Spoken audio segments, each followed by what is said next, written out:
औज़ुबिल्लाहिमिनश्शैतानिर्रजीम बिस्मिल्लाहिर्रहमानिर्रहीम वतुइज़्ज़ु मन तशा वतुज़िल्लु मन तशा बियदिकल खैर। जी अस्सलाम वालेकुम, मेरा नाम है डॉक्टर मोहम्मद ताहिर इकबाल और आज हम एक नए टॉपिक के साथ आपकी खिदमत में हाज़िर हुए हैं। आज जिस मौजू के ऊपर हमने डिस्कशन करनी है वो है जी साइलेज। तो सबसे पहले जो है ना हम साइलेज का तरीका थोड़ा सा डिस्कस कर लेते हैं कि साइलेज जो है ना वो कैसे बनाया जाता है। फिर हम साइलेज की जो है ना न्यूट्रिटिव वैल्यूज़ उसके ऊपर बात करेंगे कि इसके अंदर कितनी एनर्जी होती है, कितनी प्रोटीन होती है, कितना टीडीएन होता है, कितना ड्राई मैटर होता है। ये चीज़ें आज हम थोड़ा सा डिस्कस करेंगे। तो सबसे पहले जो है ना जी साइलेज के बनाने का तरीका या साइलेज के बनाने का प्रोसेस क्या होता है।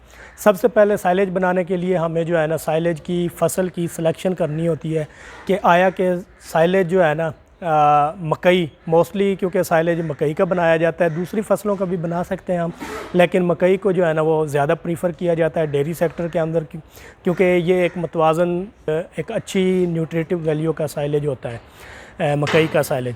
अच्छा जी, सबसे पहले तो जो है ना हमने फ़सल की सिलेक्शन करनी होती है कि मकई को हमने सेलेक्ट करना है, तो मकई को किस स्टेज के ऊपर हमने सेलेक्ट करना है कि वो साइलेज के लिए रेडी हो। तो सबसे पहले जो है ना हमने जब साइलेज बनाने के लिए मकई को ऑब्ज़र्व करना है तो हमने ये देखना है कि एक तो मकई जो है ना सब्ज़ हो, उसके पत्ते जो है ना सब्ज़ हों। दूसरा उसकी जो छल्ली होती है, छल्ली के ऊपर जो दाना है वो तकरीबन 50 से 60% बल्कि 70% तक जो है ना वो पक गया हो और दूधिया हो। अगर आप उसको ऐसे प्रेस करें तो उससे जो है ना दूध जो है ना मकई के दाने से वो दूध जो है ना वो निकले और 70% तक जो है मकई का दाना वो पक चुका हो। एक बात।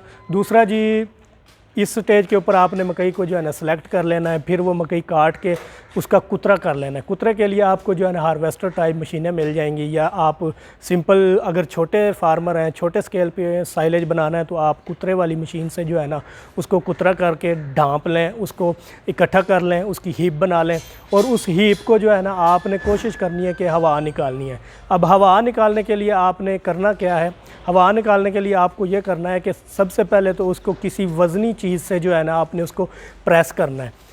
प्रेस करने के लिए आप ट्रैक्टर का इस्तेमाल भी कर सकते हैं या कोई और भी आपके पास जो है ना वज़नी चीज़ है तो उसका इस्तेमाल कर सकते हैं। जितना ज़्यादा साइलेज जो है ना प्रेस होगा उतना ज़्यादा जो है ना आप क्या लें कि आपका अच्छा साइलेज बनेगा, उतना ज़्यादा जो है ना साइलेज से हवा निकल जाएगी और जब साइलेज से हवा निकल जाएगी तो वो अच्छे तरीके से जो है ना प्रोक्योर हो जाएगा, उसको आप अच्छे तरीके से स्टोर कर लेंगे। फिर उसके ऊपर आपने जो है ना कोई प्लास्टिक की शीट वगैरह डाल देनी है ताकि जो है ना उसके अंदर से हवा निकल जाए और हवा निकलने के बाद बाहर से जो है ना उसको हवा वगैरह ना लगे।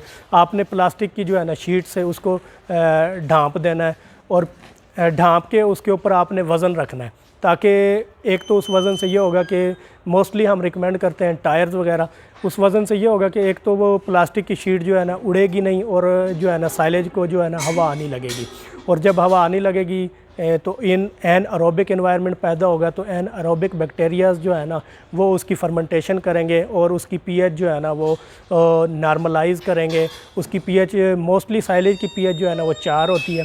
तो साइलेज जो है ना अगर हमने उसके अंदर कोई बैक्टीरिया का कल्चर वगैरह नहीं डाला तो साइलेज तकरीबन 35-40 दिन के अंदर जो है ना वो पक के तैयार हो जाएगा, यानी कि उसकी फर्मेंटेशन कंप्लीट हो जाएगी और वो तैयार हो जाएगा।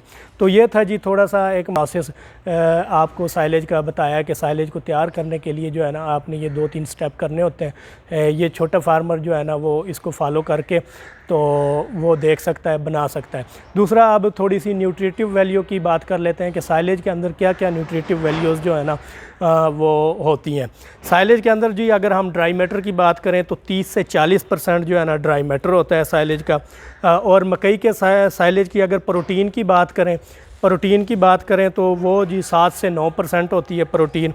इसी तरह न्यूट्रल डिटर्जेंट फाइबर की अगर हम बात करें तो 40 से 50% जो है ना वो NDF जो है ना वो साइलेज के अंदर होता है। एसिड डिटर्जेंट फाइबर की बात करें तो वो 25 से 35% तक हो सकता है, जबकि स्टार्च की अगर हम बात करें तो वो 25 से 35% तक होती है। मेटाबोलाइजेबल एनर्जी की अगर हम बात करें मकई के साइलेज के अंदर तो वो 10 से 11 मेगा जॉल पर केजी ड्राई मैटर